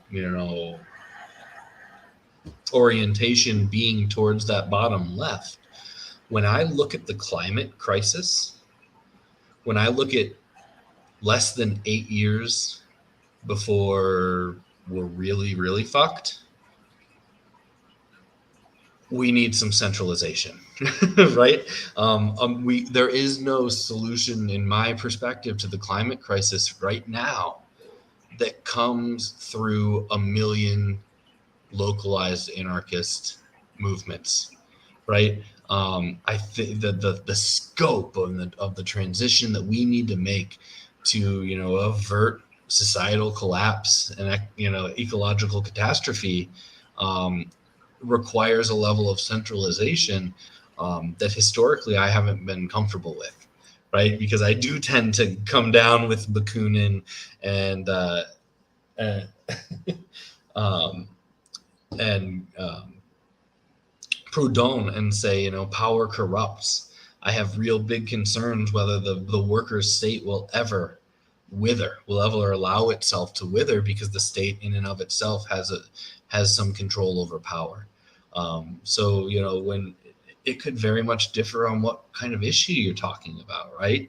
Now my climate, you know, when I obviously I worked on Howie's campaign and support and helps, you know, with the Eco-socialist Green New Deal, which centers community control to kind of get around this seeming, you know, division between the bottom left ideology that tends to be represented by the Green Party and the centralized economy that is demanded to, you know, address this issue. So it's really important that when we're, you know, we're constantly reevaluating, we're constantly learning, we're constantly growing, we're constantly taking in, you know, new ideas, new critiques, and we don't have a static worldview. Because if you're someone who was around at the origins of the Green Party in the 1980s, you know, at that time a good case could probably have been made for a decentralized solution to climate change. I don't think that case can be made anymore because, you know, 40 years have passed. So we've got to keep evolving, and we've got to keep reanalyzing these things. You know, I mean, in terms of U.S. politics, right? Trump threw the whole thing into a spin, and it's, you know, it's still, and so like, it's hard to do these analyses when the ground is unstable, but we've got to keep doing it, right? How did Trump change the way we organize, right? How does a ever progressively further right Democratic Party change how we organize? So we've got to constantly be, you know, coming back to these debates between the tendencies. We've got to put away our blinders and be able to come in and reevaluate and potentially say, you know, okay, we need to rethink this because this X, Y, and Z have happened that make it no longer possible or make this a better route. And it's why we, like I've said the word precarious a few times, right? It's why we have to embrace the precarity. It's why we have to embrace the unknowns about this, because we're talking about a long-term project, right?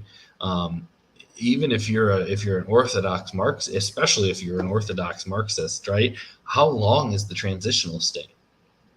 We just don't know. But it's certainly not going to be we'll just put it in place for a few years and then we'll have fully defeated capitalism and all its supporters and we'll be able to wither, right?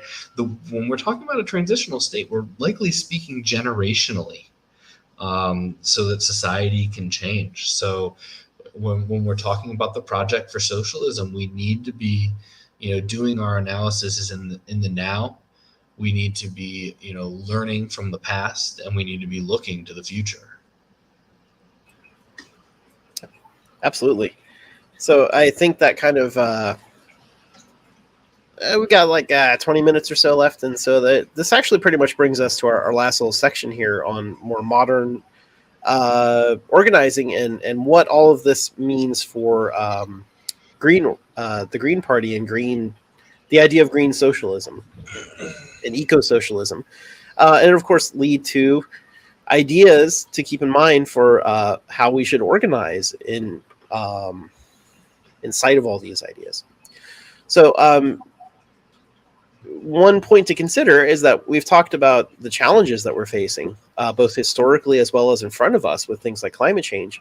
And so it's reasonable to ask the question, is a socialist society even possible? Can we even get there? Are we even making sense when we say we want to work toward this? And I think it's it's a reasonable question to ask, but I think there's also an answer that heavily, strongly leans toward yes, we can reach a socialist society, and maybe none of us today know what that looks like, and maybe, like Chris said, this is a multi-generational project where maybe no one alive today knows what it's going to become, but it will eventually get there. And we can feel confident in that answer because, for example, for almost the entirety of human society, humans have lived in very egalitarian and essentially socialist societies, ones where that have been focused on basic principles like cooperation and working together, mutualism. Peter Kropotkin, who is a big name in the anarcho-communist side of things, actually wrote a great book called Mutual Aid, A Factor in Evolution, where he strongly argued about how mutual aid is a fundamental aspect of the reason that humans and other species have evolved, and that evolution allows complex life to exist, or I should say, evolution favors cooperation and mutual aid in order for there to be complex life that exists. If everything was in competition and eating each other all the time, then there would be no room. There'd be no time for things to evolve this complexity. Think about how vulnerable human babies are when they're grown. Like, they can't even lift their head up for the first however many months. We're one of the only animals that generally can't give birth on its own. It can happen. People have given solo birth, but in terms of mortality rates and everything like that, humans are not made to give birth. Modern anatomical humans are not made to give birth and care for a child alone in isolation. Yeah. And it's an important counter as well to the capitalist. When capitalists talk about human nature, it's always competition is human nature. Yeah, absolutely not. We would never have became modern humans if collaboration and cooperation hadn't been number one. Now, was there hierarchy and exploitation and oppression involved in that? The systems we set up to cooperate and to form society?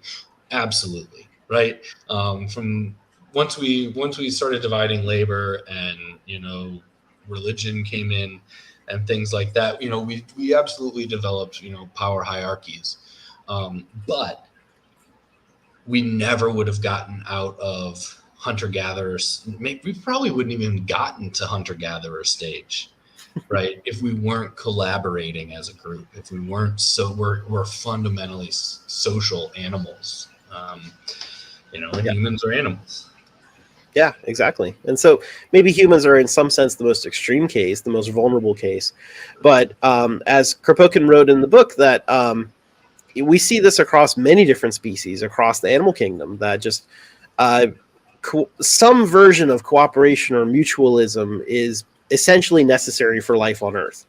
The idea that competition is what drives things is the wrong take on evolution. That's not actually what evolution does.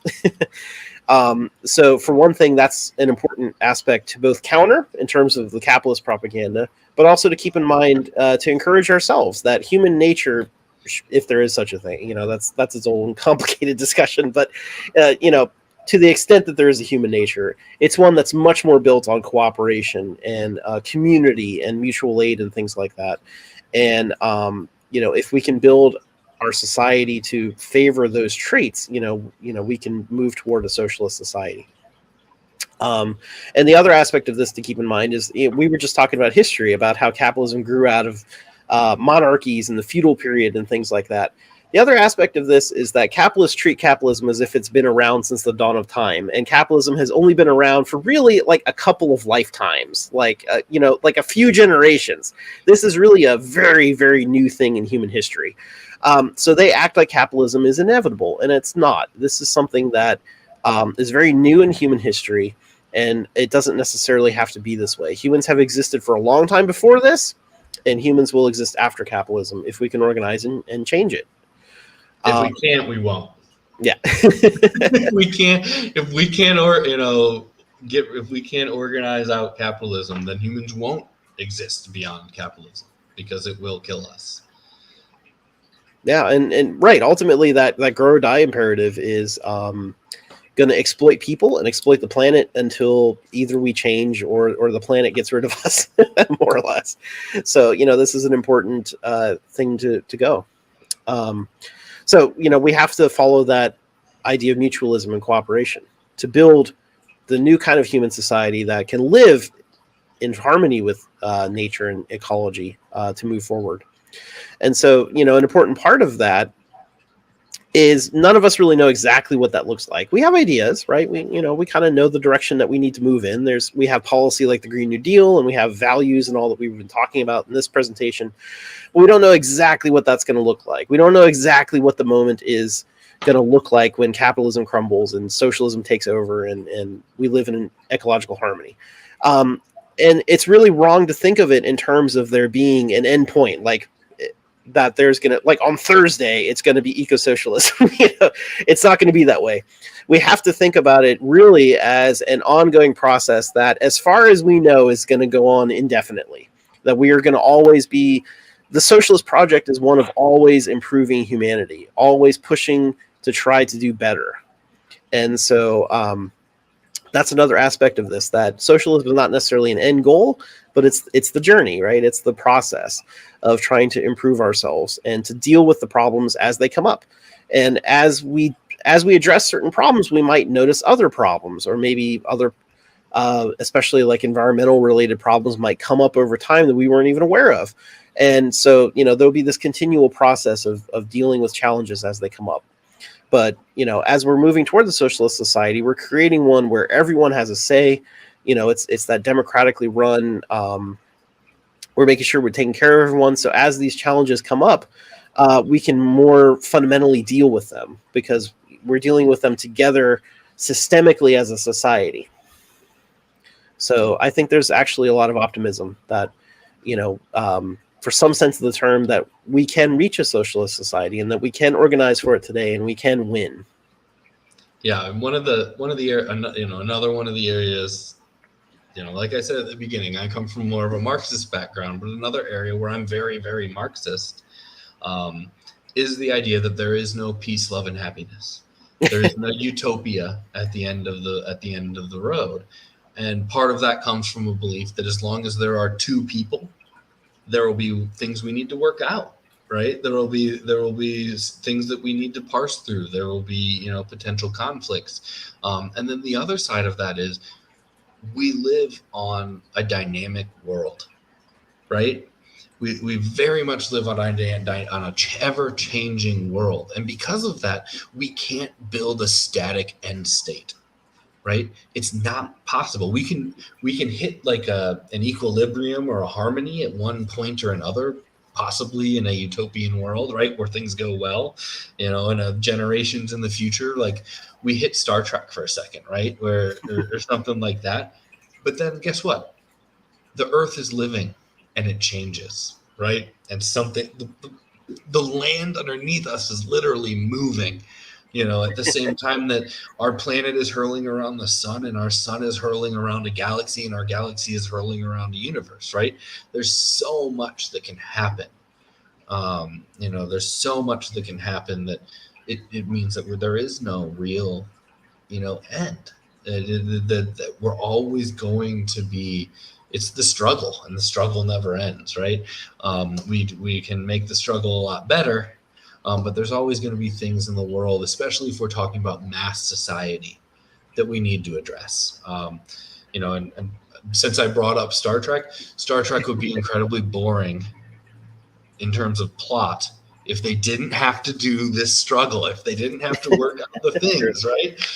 Even when we get to that point, there's still those clashes. So it's definitely an ongoing process. That last line, we know capitalism is failing us, right? This is one of the hardest parts in our job. People are often tend to overly simplify, like we have much of this, workshop out of necessity. But people are creatures of habit, right? And we know that capitalism is on track for 100% fail rate. Well, 99.9999% fail rate, right? And even like the Musks and the Bezos, like in their lifetime, they're never going to see comfortable habitation outside of this planet, right? Space is dangerous. Other planets are dangerous. It's, it's not go. The International Space Station is not a luxury hotel, and it won't be within our lives, right? So even that 0.0000001% that capitalism isn't failing, they won't survive it, right? They won't get out at the end of the tunnel. It'll take them down with us too. But for the 99.999% of us that it's not working, it's got a 100% failure rate coming forward. Our challenge is to convince them that even something with a potentially 50% failing rate is better, right? People will often choose the failure they know over a success that they don't. So it's really a key part of what we have to, do, and kind of the human condition that we do have to kind of overcome is, convincing people not only that, that there is a 100% failure rate on ahead for capitalism, it's failing, but that we need to take risks that that will involve failures to get to something better in the long term. So, yeah, absolutely. Like 95% failure is still better than 100, right? Like, right. I mean, it's a shitty argument to have, but it's true, right? And yeah, right. When you're up against climate change and, survival depends on it, we have to try something. So, yeah. All right. So there's only a few minutes left, but also there's only a few slides left. So I'm going to really quickly talk about a couple to give a preview for our next month, which is Organizing 101. There's an Ursula Le Guin quote there. So when we talk about organizing, that last slide had mentioned that we should learn from history. And we learn from the history of the various socialist tendencies and movements that we talked about, but especially the history of the socialist movements in the U.S. So we should learn from one of the more successful ones in modern history, which was the original Socialist Party, of which Eugene Debs was the presidential candidate for a number of years. Howie Hawkins' book, The Case for an Independent Left Party, that Chris had plugged earlier, talks a little bit more about that, about the success of the Socialist Party and what we can learn from their structure. How they structured their party, how they, they collected membership dues, and how they organized to help inform how we can organize today. Another key influence in general from all of the socialist stuff we've talked about so far was Murray Bookchin, which we highlighted a little bit a moment ago. That was a big influence on the early Green Party. And in fact, Howie himself worked with Bookchin back in the day, so to speak. And they didn't necessarily agree on everything, but, Bookchin was a very strong influence on Howie and the Green Party in general. And so Bookchin's background is very interesting, and there's not enough time to really go into it, but it's a very fascinating background. But where he's really important in history is that he was one of the first socialists that really started to think about what does it mean to integrate environmental ideas and ecological ideas into a socialist platform and into a socialist organizing strategy. Because up to that point, as he found out himself trying to organize with various Marxist socialist parties, many organizations and parties considered environmental issues to be bourgeois. They considered it to be not really an issue for the working class, not really a prime consideration or anything like that. And that kind of perplexed him because obviously as industrialization was growing, and he worked in the steel mills or iron or some, I forget exactly, but he did some kind of very industrial intensive work for in his youth. And he saw the pollution and the damage that did to human bodies and to the environment and all, and wondered, we've got to be able to do better than this. We got to be able to have this mass society in a way that's also integrated with nature and integrated with ecology. And so he took the best of what he learned from Marxist philosophy as well as the anarchist threw it together with what he learned about nature and ecology, and he called that social ecology. And the key idea of social ecology is that our environmental problems are at their heart actually social problems, that we can't really fix the environmental problems that we're seeing, like pollution and environmental damage and all, until we've actually dealt with the social problems, with the social structures that enable that environmental damage. And so in a word, we have to deal with capitalism before we can really fundamentally deal with the environmental issues. So instead of seeing it as a separate issue, Bookchin saw it as a fundamental issue to socialism, that we have to deal with environmental issues.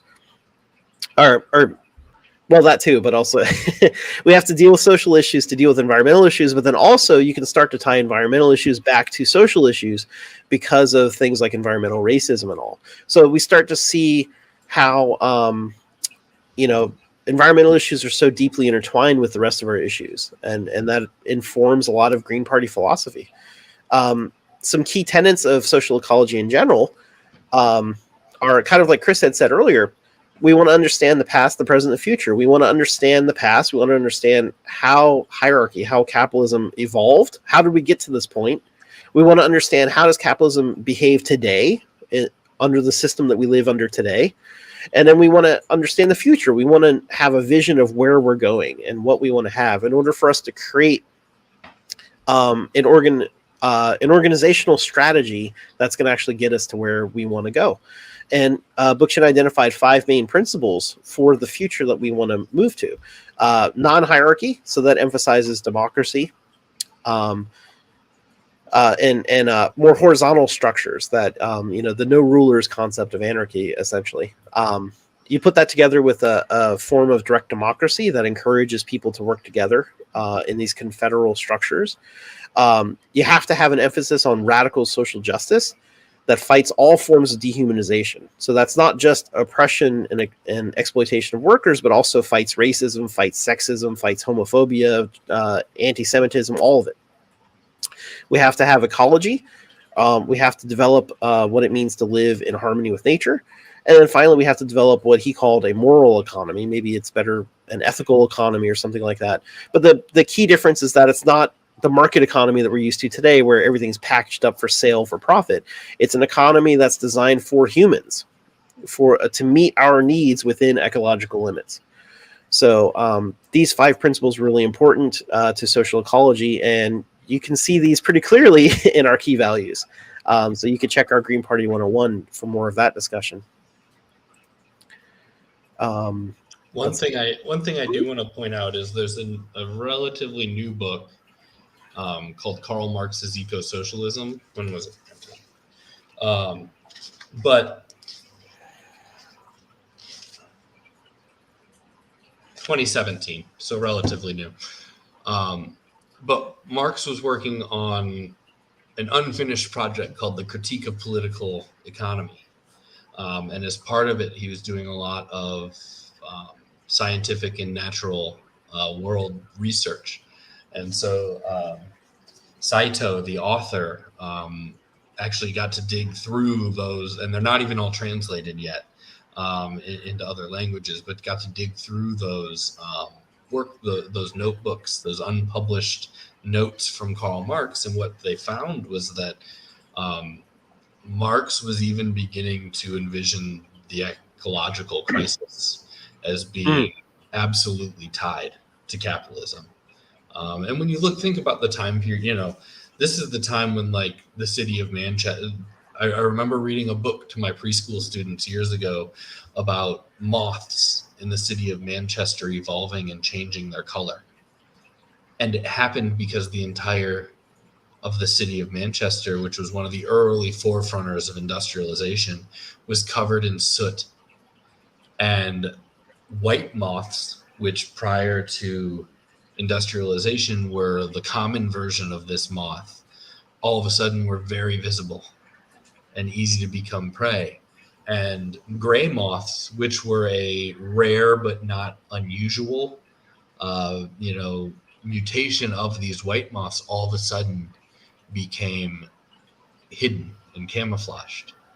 And so all of a sudden, with industrialization, we saw a species of moth actually change its color and then post cleaning things up and to where we are now, getting better than Yeah. the 1800s, they've moved back to that natural white. So the ecological changes were visible even back then. But there's a really cool, like, up and coming branch of Marxism that gets into ecological Marxism, because at the end of his life, that's where he was starting to track was, oh no, like, we're going to destroy the world. Not only are we going to, destroy workers, but we're going to destroy the thing we depend on to live. Yeah, and actually one of the interesting things about Bookchin's early writings from the 1950s about ecology and socialism and all is he was one of the early ones to recognize the threat of climate change and dumping all of the carbon dioxide and greenhouse gases into the air. And so he was one of the early proponents when not many people were paying attention to it. He was one of the early writers saying this is really something very important that we have to organize against. And unfortunately, even back then in the 1950s, at that current level of industrialization, he had thought it's an important problem, but we maybe still have another 100 or 200 years to deal with it. And, we're coming up on, it's 75 years since he wrote that. But, it's accelerated since then. We don't have as much time as even he had thought was the case. So like Chris was saying earlier, we have to take these ideas and think about how these historical ideas apply to our current situation and what that means for our organizing. So that's, of course, going to be the topic for our next month. Yeah, and I mean, we're seeing data that just come out in the last few weeks saying that we don't have as much time as we thought we did a month ago. Right. Where most of our ecological models that we use to base, how long before we kill ourselves research on, assumed that the poles, the Arctic and the Antarctic, are warming at about twice the rate of the rest of the ocean. But new research I've just heard in the last few weeks is saying it's actually 4 times, right? Yeah. And so all of our models have been basically 50% of what they should have been. So when I said earlier we've got less than 8 years, we're most likely past that oh shit point. We just haven't admitted it. Yeah. So it makes organizing extremely urgent, which means that we should organize, but it's also important to just not flail wildly. we have to strategize. We have to cooperate and talk to each other and try to work out what's the strategy or a collection of strategies and tactics, for that matter, that's going to get us the best chance of dealing with this in time. So that's its own whole discussion.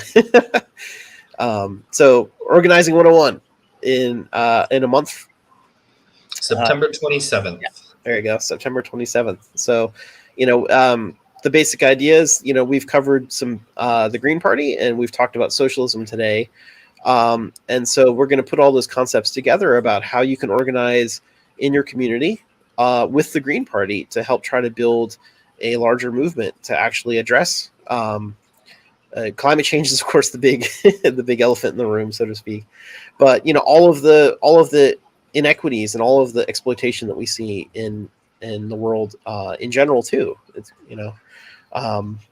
we want to create that socialist society that we've been talking about. So looking forward to having that conversation with everybody in a month. I don't know if there's any last minute questions to address tonight, or otherwise, keep in touch with us and leave comments if there's anything you'd like to see us talk about in future presentations. And, otherwise come with your questions in a month and we'll talk about organizing and how you can get involved in your community in the Green Party. Yeah. And you can go to greensocialist.net and sign up there to, we have our next membership meeting on Sunday, actually, at 8 p.m. But you can get involved if you are, want to get involved in this education work that Garrett and I, do these workshops for. If you want to help, with party building, if you want to help on issues stuff, if you want to come and do social media, you want to come do tech, we've got all the. Capitalism is this total thing. right? It's in almost every aspect of our lives. And as such, it means that we need to have a total, response to it. We have to meet it where we have to meet them on the, the battlefield where they're at, and they're everywhere. So you can go to greensocialist.net, sign up to get involved. We can, if you're having trouble with your local party, we've got lots of experienced Greens that can help you, get through to your state party, get past roadblocks you might be having, give some mentorship, that kind of thing. So you can go sign up there. And as Garrett said, we will see everybody next month. That is Tuesday, September 27th at 8 p.m. for our next 101 workshop, which will be Organizing 101. Probably the most important of these. They kind of build. And our conversations about the Green Party and our conversations about socialism, the implementation of them, the realization of them, all come down to how effective we are as organizers. So come by and see us next month. I just have to keep patting ourselves on the back. When we did our first Organizing 101 in March, one of the works that we cited as a good model was Foster's Organizing in the Steel Industry. A week or two after we did that workshop, Chris Smalls, who organized the Amazon workers, union win in New York, that was his model. He was asked in an interview, what did you use to teach yourself how to do this organizing? And he said, Foster's Organizing in the Steel Industry, right? So this bottom-up organizing is key to overcoming, right? And we'll get way into this next week. But when you look at victories in the, union victories, just focusing on the workplace, but when you look at union victories that we're seeing right now, the Amazon victory, the Starbucks victory, these are all bottom-up victories. And in the case of Amazon, we saw a failure in Bessemer. Now, hands on the scale type failure, right? But when we're organizing for socialism, when we're organizing for liberation, we have to anticipate a hand on the scale, and we've got to be able to overcome it. If we can't, then we need new tactics. But we saw in Bessemer, Alabama, a top-down, major union fail, where bottom-up succeeded, and it's because top-down dictates to people what they need. It, speaks for people rather than being of them. And when we look at, the successes at Starbucks, when we look at the successes in New York at Amazon, that was the workers themselves organizing, for a better world, in this case, in their workplace. So we'll get way deeper into all that next week, or not next week, next month. Come and join us. If you've got something you specifically want to talk about, if you'd like to see a workshop on something, you can email me at chris@howiehawkins.us. Andrew Hager, I see you in the chat, and I'm happy to do train stuff with you. I have other Greens that I know that are super into how we rehab, our train industry. So email me at chris@howiehawkins.us, and we can get the ball rolling on, doing workshops on about anything. So you can sign up at greensocialist.net, and we will see you in a month. Thank you very much. Bye, everybody.